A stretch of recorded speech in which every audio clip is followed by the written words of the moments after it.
Dear students, I'm Dr. Kiran Deshwal, Assistant Professor English, and in this video lecture, I will teach you the sonnet Let Me Know to the Marriage of True Minds.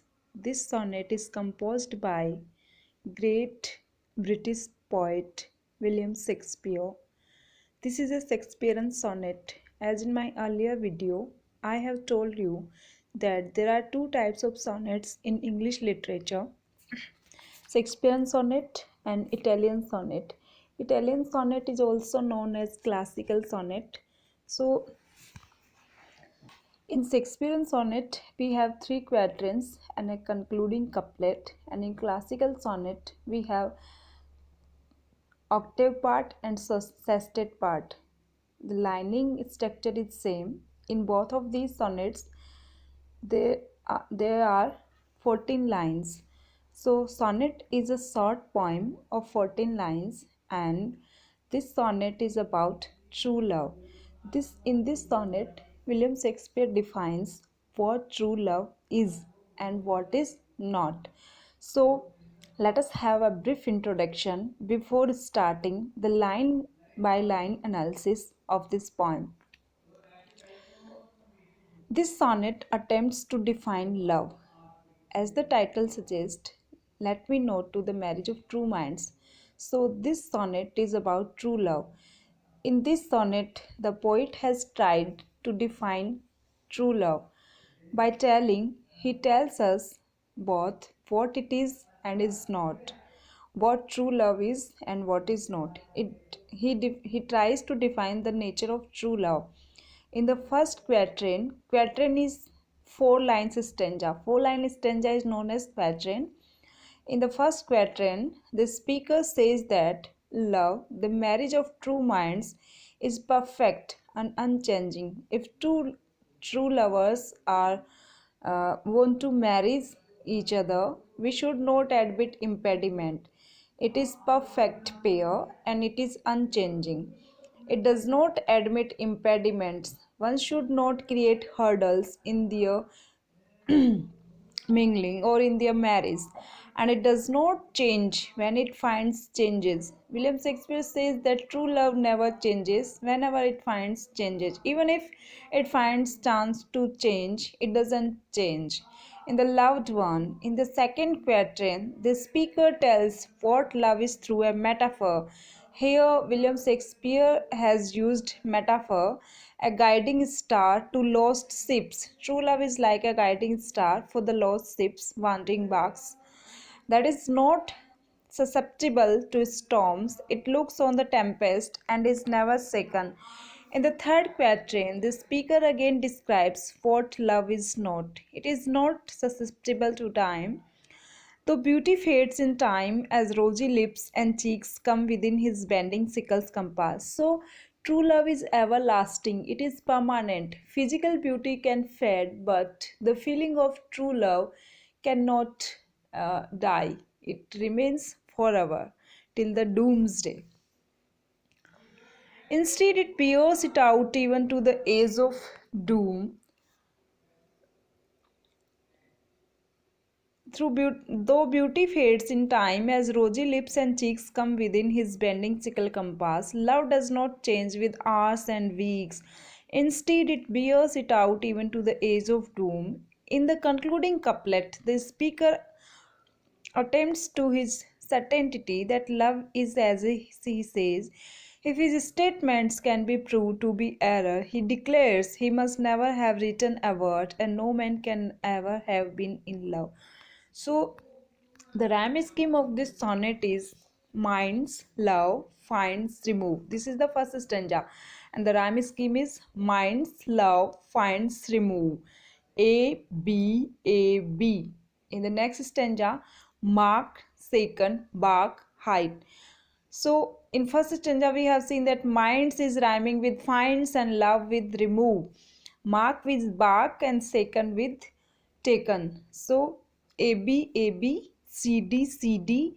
Then we have cheeks with weeks, come with doom, come, doom, cheeks, weeks. So, EF, EF, and the couplet is rhyming with proved and loved. Proved and loved, both are rhyming. So the rhyming scheme of this sonnet is A B A B C D C D E F E F G G. The rhyming scheme for the couplet is G G. So let us start our poem.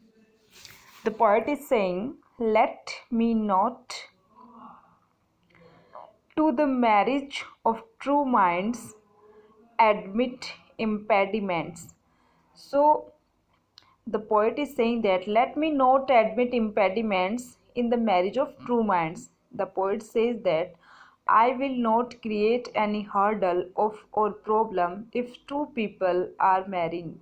If true lovers are uniting, I will not create any hurdle because it will make a perfect pair, and no one should create hurdle or impediments or problems, objections in the marriage of true minds. What happens in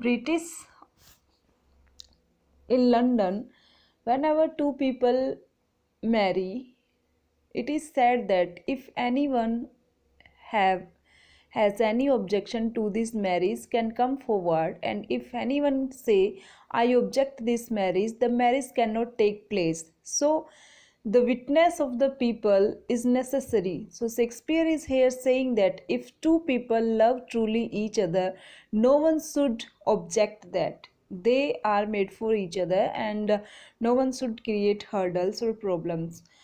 Now he is defining the nature of true love. Love is not love which alters when it alteration finds.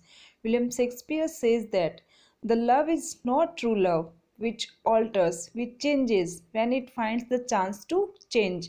Because true love is unchangeable, it is permanent, or bends with the remover to remove. True love cannot be removed. It is steadfast. Oh no, it is an ever fixed mark. In the next stanza, William Shakespeare compares true love with lighthouse, ever fixed mark that looks on tempest. Lighthouse is situated on the shore of a sea which guides the wandering barks, the ships which lost their way. That looks on tempest, that remains steadfast at the time of storms in the sea, that looks on the tempest and is never shaken, but it is steadfast. Storms cannot shake it. It is the star to every wandering bark. True love is like the pole star, which gives direction to wandering bark. As the pole star and lighthouse tells the direction to the lost ships, similarly, true love shows the right path to the lovers who lose their way in life, whose worth is unknown. The importance of pole star and lighthouse is unknown, although his height can be taken, although its height can be taken. So the importance of true love cannot be measured. In the next quatrain, Shakespeare says that love is not time's fool. Here we have metaphor again. Love is not time's fool. Here Shakespeare compares true love with a joker. He says that time cannot make fool to love, and in the previous stanza he has compared true love with pole star and lighthouse, and in the next quatrain William Shakespeare says that love is not time's fool. Time cannot make fool to love. Though rosy lips and cheeks, he says that physical beauty, rosy lips and cheeks, within his bending sickle's compass came. Though physical beauty comes under the boundaries of time, physical beauty of a person can fade away with the duration of time, with the passage of time. People, lovers grew old, but the feeling of true love remains unchanged. Love alters not with its brief hours and weeks. Time is divided into hours and week, but love cannot be divided.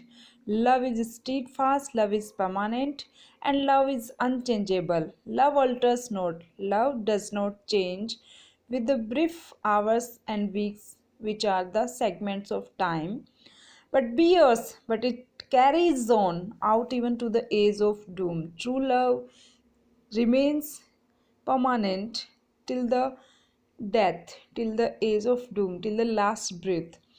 If this be error, the poet is concluding his poem with a statement, and the statement is written in the concluding couplet. He he declares that if this be error, whatever I have said in this sonnet, if this be proved as an error or mistake, and upon me proved, and someone prove it that whatever you have said for true love is not true, so I will consider that I will consider that I have never written anything, nor no man ever loved, and no man have ever loved. So in this sonnet, the poet William Shakespeare broods over the nature of true love. True love is unchangeable, permanent, steadfast. It's a guiding star. It shows right path to the lost lovers, as lighthouse and polar star shows direction to lost ships in the sea. This sonnet was published in 1609, and what is the message of sonnet? This is sonnet number 116. Students, you should know that William Shakespeare wrote 154 sonnets. Some of them have been addressed to Mr. W.H., and some of them have been addressed to a dark lady, and some of them are written on the theme of love, time, death, and life. So, in this sonnet, this is sonnet number 116 among those 154 sonnets, 154 sonnets. This is sonnet number 116, and the message of this sonnet is sonnet 116 develops the theme of eternity of true love. In this sonnet, William Shakespeare wants to say that true love is eternal, it's permanent. Eternity of true love through an elaborate and intricate cascade of images. He has given us a lot of images of pole star, of lighthouse, and rosy lips, and times full, times hours and weeks, and bending sickle compass. There are so many images in this poem. Shakespeare first states that love is essentially a mental relationship. The central property of love is truth. It should be based on truth. That is fidelity. There should be fidelity. Lovers should be true to each other, and fidelity proceeds from and is anchored in the mind. When was Let Me Know to the Marriage of True Mind written? This sonnet was written in 1609, as I told you. William Shakespeare's sonnet 116 was first published in 1609. Its structure and form are a typical example of Shakespearean sonnet, which I have told you that Shakespearean sonnet consists of three quatrains and one concluding couplet, and the rhyming scheme is AB, AB, CD, CD, EF, EF, GG. Thanks for watching. We will be continue in our next video.